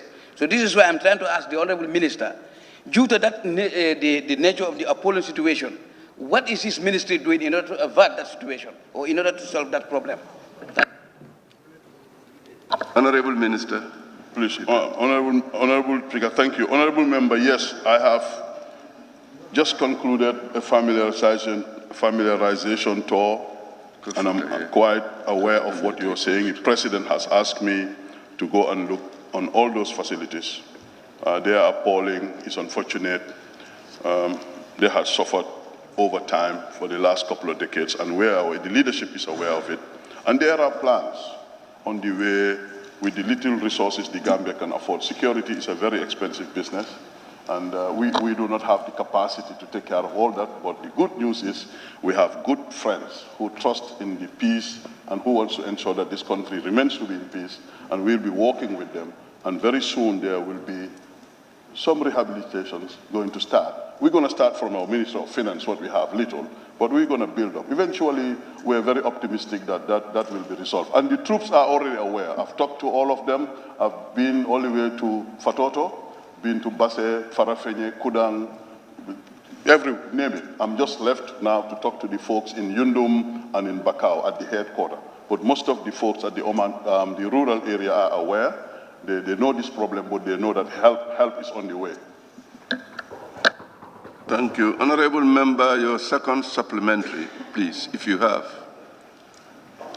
Honorable Member for Serakunda, the floor is yours. Honorable Speaker, the Honorable Minister has spoken about the operational demands that gave rise to the actual posting. And the emphasis is uplifting so that the post is fit for purpose. Is the Honorable Minister telling this Assembly that priority is now being given to areas which pose potential threat to the security of the country, so that those who handle those posts will be well taken care of, so that they also will be fit to defend the integrity of the country? Honorable Member, thank you very much. Yes, that is exactly the line of thinking. Everywhere is important, but there is what they call in the Army, or if I may quote them because I'm now retired, priority of work and the echelons of defense. There are more important ground. There's what they call vital ground, important ground, or ground of tactical importance. I'm not trying to give any military lectures here. I'm just trying to share with this August Assembly that the Honorable Member is very right. Yes, we are prioritizing the more sensitive areas of operations, and that will determine what we put in there. So you cannot compare maybe one street to a city. So that is correct. We are looking into grounds of importance to this country. We are looking at our porous borders, and we are working closely with our partners, particularly our Senegalese brothers, that we are working together to make sure that those areas, sensitive areas, are well fortified and the people there are well taken care of. That doesn't mean that the guys in the background are less important, no, but it's just that the quantum of force and efforts we need in one place may be different from another place. But yes, we are being cognizant of that fact, and we will work based on the most important and security-sensitive areas. Determine what you put where, Honorable Member. Thank you, Honorable Minister. May I now call on Honorable Member for Central Badibu. Thank you, Honorable Speaker. Honorable Speaker, can the Honorable Minister inform us, because he said there are a lot of threats along the Casamas belt. So can you inform us from 2017 to date whether there were any attacks, the number of attacks, or the number of threats that your men or women got along the line? Can you inform us? If it is not available now, maybe later. Thank you, Honorable Member. As I said, it's been 90 days since I came to join you in this area. I am trying to catch up with what has happened there since 2017. But I've just read that it has de-escalated. things have come down. I'm sure there could have been threats here and there. The operational commanders will come with that feedback. Because I am more like you, a politician, a civilian. But the generals out there, the colonels, will be asked to also answer these questions, which will eventually feed to this August Assembly. Thank you. Honorable Member for Busumbala, the floor is yours. Thank you very much, Honorable Speaker. I'm seeing the member for Brikama South raising the tag because I'm going to ask a question concerning his constituency. Dasilame border post. Though the question is about Kafuta, maybe Kafuta has a structure, but the issue and the condition of the soldiers at the Dasilame post, Dasilame border, there is no structure totally. And you've also mentioned about porosity of our borders. Everywhere is in and out along the border between Gambia and Casamance in that area. Do you have it as a plan to upgrade Dasilame border military, especially the militaries that are there, to be able to have proper and best equipment to be able to monitor, including motor vehicles, to be able to be flying up and down the borders from Kafuta down to Dasilame the last point there, Karton, for them to be able to monitor those ones. Because the condition the soldiers are. Point of order. The question is getting too long. Yeah. Who raised the point of order? I'm not asking the question for personal interest, but this is a national interest. If it is getting longer, you are not the timekeeper. You are not the timekeeper, so be there. Honorable Member, what is your point of order? Honorable Member for Central Badibu. The question that he's asking is more than 1 minute now. Mr. Speaker, is he the timekeeper to determine the number of minutes he has recorded?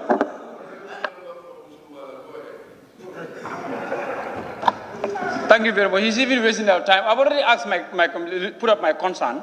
Then, whether that area is also part of the plan, and also to provide them.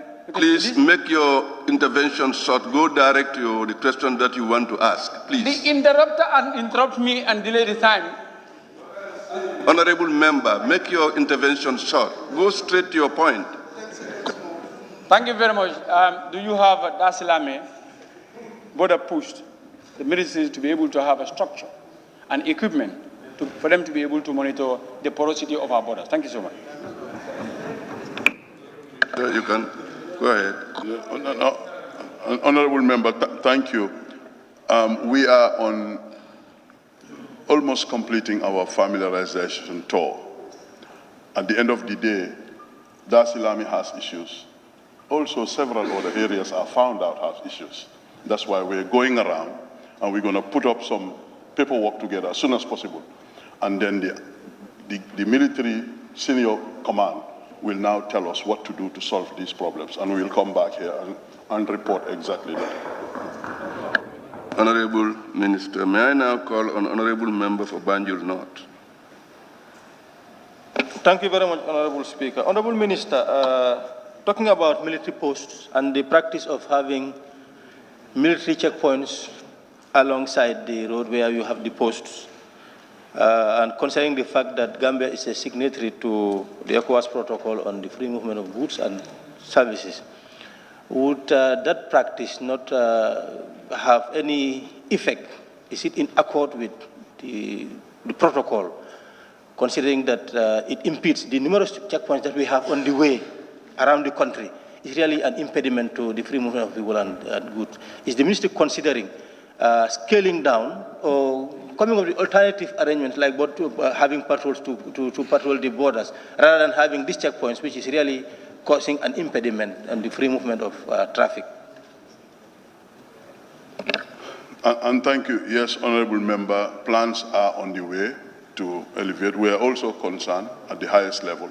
Your concern, also we're equally concerned.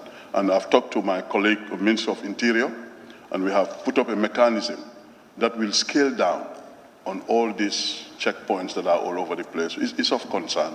And we have come with sometimes you may not need the armed forces, you will just need the police officers to do the job, and the armed forces will be in the background. They don't need to be physically doing it. So the process is on, and very soon we're optimistic that the change the change is imminent. Please, we're concerned and it's been addressed. Thank you, Honorable Minister. May I now call on Honorable Member for Brikama South. Thank you very much, Honorable Speaker. Honorable Minister, I just want to send in a follow-up question to that of the Busumbala with regards to the Daslame border post. You told me that you were on a familiarization tour to different border posts. I don't know whether you've ever visited Daslame. That is also covered in Dimbaya. And this issue of encouragement, you look at the Senegalese post from their original position and where they are, it's very serious, and the tension is going up at an alarming rate. I sent in a parliamentary question to the Ministry of Regional Governance with regards to the border demarcation, but this is becoming very serious at the moment as I'm speaking. I don't know whether you've made a visit and whether you have any intention in trying to address those issues. Thank you, Honorable Member. No, I have not been to that location yet, but I've got information about what it looks like, and what we're going to do about it. We're also aware of the problems of the border. And for your information, this may be breaking news to you. You may not know. A few days ago, there were some patrols from the other end that mistakenly came into your territory in that part of town. But it was an honest mistake. But as partners, we arranged it and we told them to get back. So yes, we will, it's of concern. We're addressing it. And these things will take a little bit of time, but it's been addressed. I may be going to Senegal very soon. Some of these things will be part of the package that we will discuss. Thank you, Honorable Minister. May I now call on Honorable Member for Upper Fuladu West. Thank you. Part of my question is answered, but I just haven't heard the Minister mention anything about the great plans you have, anything to concerning the Navy. And I think those are like one of the excellent areas that we need a lot of emphasis in terms of capacity building and addressing. Yes, the Navy. And I haven't heard anything since morning you mentioned. Maybe you've not heard it. There was no question about the Navy. However, the Navy is part of the armed forces, and we're looking at it. We are seriously constrained, and we had a couple of patrol boats that have outlived their operational capacities. The Gambia, being limited in our economies, cannot afford to buy certain things. It's very expensive. However, we are working closely with our partners. We're going to be doing some exercises, maritime patrols. We've already started that. But eventually, yes, we're looking at it from a holistic point of view. We're in a process of trying to look at every area and put up to government the recommendations that are needed. But in the interim, we are partnering with the Spanish, with the Senegalese. We're already working with them on, including the Americans, on our maritime areas. Yes, we are concerned as well, Honorable, but there are plans on the way. Thank you very much, Honorable Minister. Honorable Minister of Defense, for ably answering and providing answers to this august body. Let me also seize this opportunity to congratulate you, since this is your first appearance in the National Assembly, for your new appointment. Thank you very much. You may leave now.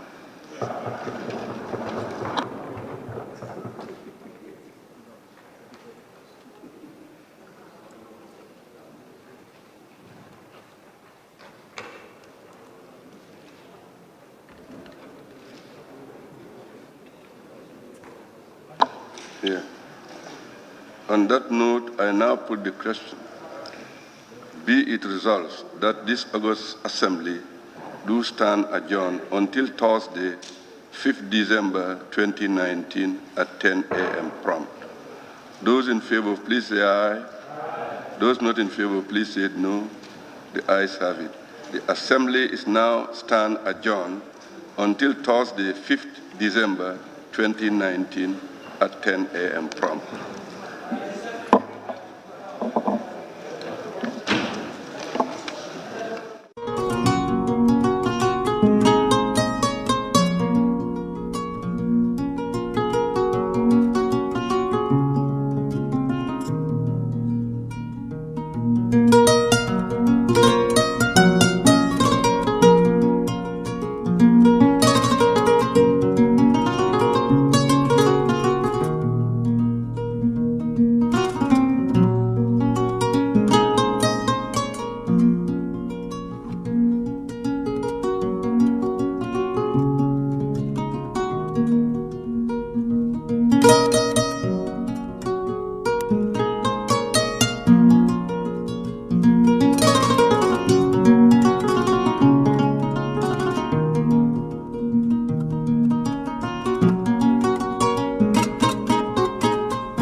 la domoro ka diaten boy janno CK's restaurant e sai nakko be ni na dimbal nimba domoro kala janno domoro seneyata adiyata topotoro fanan kendema bije luntan during tamala abeka domoro ki janni adi manda wala de teka we bijele anim fanan ka fadi jang ikono e fa e ka fa minne ko pastry anim bakery iko fanan be kalele badde lomba conference lomba workshop lomba ye fo pendin lo dunia kono domoro betama nyillom international o toda number 1 amanke ba domoro jandama e sa domo jang is atariya wo mu kubandi sa nakko sa futandin e oto sa nakko be mu CK's restaurant ndabana janna mu yat ni manje dorom bijam aban CK's restaurant, known for best quality food and customer satisfaction.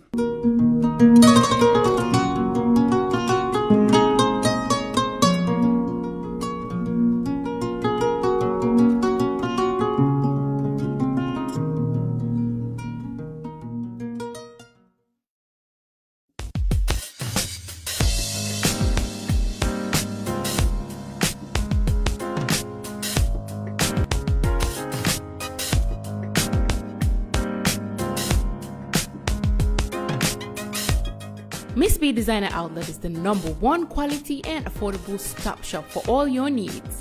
Get your evening dresses, suit and ties, office wears for both ladies and gentlemen, beach wears, sport wears, pure leather shoes for men, quality belts, bags, heels for our beautiful ladies, original perfumes, accessories, and a lot more.